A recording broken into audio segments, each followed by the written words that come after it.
नमस्कार। आज के इस विश्लेषण में हम बात करेंगे उस एक खास चीज की जो भारत जैसे इतने बड़े और डाइवर्स देश को एक साथ जोड़कर रखती है, और वो चीज है संघवाद। तो चलिए इसी सवाल से शुरू करते हैं।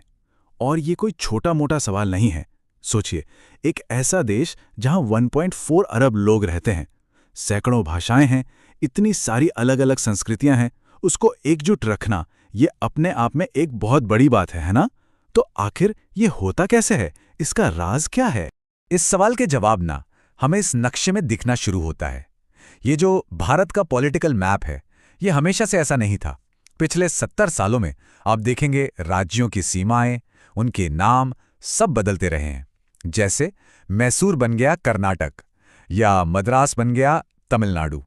तो ये जो बदलाव हैं, ये दिखाते हैं कि भारत अपनी डाइवर्सिटी को संभालने के लिए लगातार खुद को एडजस्ट करता रहा है।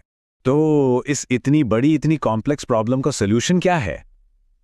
जवाब एक बहुत ही पावरफुल आइडिया में छिपा है, और वो आइडिया है संघवाद।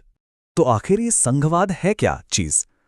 देखिए, बिल्कुल सीधे साधे शब्दों में कहें तो ये सरकार का एक ऐसा सिस्टम है जहां दो लेवल पर सरकारें होती हैं।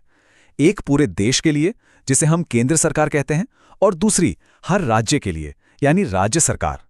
और सबसे जरूरी बात यह है कि ये दोनों सरकारें अपने अपने दायरे में, अपने अपने स्फीयर में ऑटोनॉमस होती हैं, मतलब आजाद होकर काम करती। अच्छा, इस आइडिया को समझने का एक बड़ा मजेदार तरीका है। ये बिल्कुल हमारे स्कूल जैसा है। जैसे कोई अपनी क्लास में तो है, लेकिन साथ ही वो पूरे स्कूल का स्टूडेंट भी है, और उसे दोनों बातों पर गर्व है ना? ये ड्यूल आइडेंटिटी की बात है। मतलब कोई गुजराती भी है और भारतीय भी, कोई तमिल भी है और भारतीय भी। दोनों पहचानें एक साथ चलती हैं। अब देखिए, कोई भी फेडरल सिस्टम ठीक से चले, इसके लिए कुछ बहुत जरूरी बातें होती हैं। जैसा हमने देखा, दो लेवल की सरकारें तो होनी ही चाहिए, केंद्र और राज्य। फिर लोगों की डुअल आइडेंटिटी होती है, वो अपने राज्य के भी हैं और देश के भी।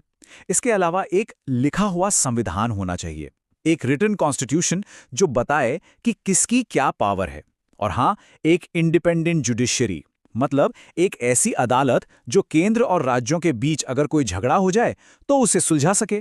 तो सवाल यह है कि हमारे संविधान ने इन प्रिंसिपल्स को लागू कैसे किया?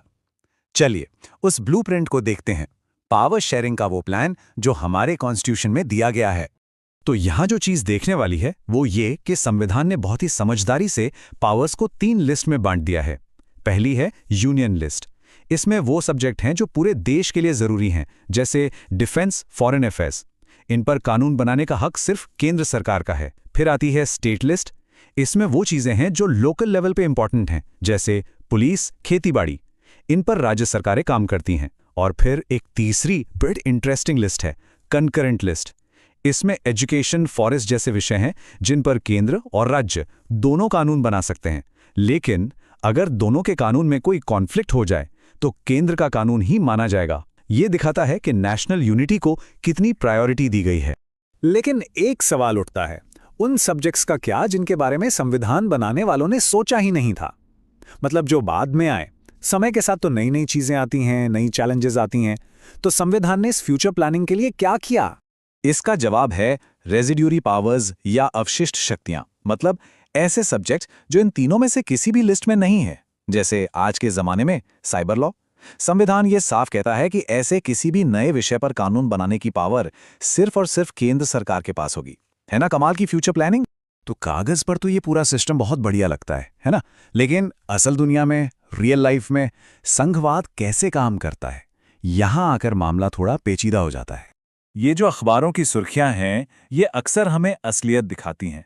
केंद्र और राज्यों के बीच टकराव, टेंशन्स, ये आम बात है। जब पॉलिटिकल पार्टीज अलग अलग होती हैं, उनकी सोच अलग होती है, तो फेडरल सिस्टम में तनाव आ ही जाता है। ये सिर्फ थ्योरी की बात नहीं है, ये भारत की पॉलिटिकल रियलिटी है। और इस तनाव की एक बहुत बड़ी वजह है पैसा, फाइनेंशियल इश्यूज। ये बात यहाँ बहुत अच्छे से समझाई गई है। मामला कुछ ऐसा है कि जिम्मेदारियां तो राज्यों के पास बहुत हैं, पब्लिक हेल्थ, पुलिस, एग्रीकल्चर, सब उन्हें देखना है। लेकिन इनकम के सोर्सेज उनके पास बहुत कम हैं। तो होता यह है कि पैसों के लिए उन्हें केंद्र पर डिपेंड रहना पड़ता है, और यहीं से अक्सर खींचतान शुरू हो जाती है। तो इन सब बातों से हम क्या समझ सकते हैं? यही कि भारत का जो फेडरलिज्म का मॉडल है वो काफी यूनिक है, अपने आप में बहुत खास है। और यहाँ एक बहुत ही सरप्राइजिंग लेकिन उतनी ही इंपॉर्टेंट डिटेल है। क्या आप जानते हैं कि इंडियन कॉन्स्टिट्यूशन में फेडरेशन शब्द का इस्तेमाल कहीं भी नहीं किया गया है? जी हाँ, कहीं भी नहीं। इसकी जगह संविधान भारत को यूनियन ऑफ स्टेट्स कहता है, यानी राज्यों का संघ। और इस एक फ्रेज का मतलब बहुत गहरा है। इसका मतलब है कि ये जो यूनियन है ये अटूट है, इसे तोड़ा नहीं जा सकता। किसी भी राज्य को देश से अलग होने का अधिकार बिल्कुल नहीं है। मतलब नेशनल यूनिटी सबसे ऊपर है।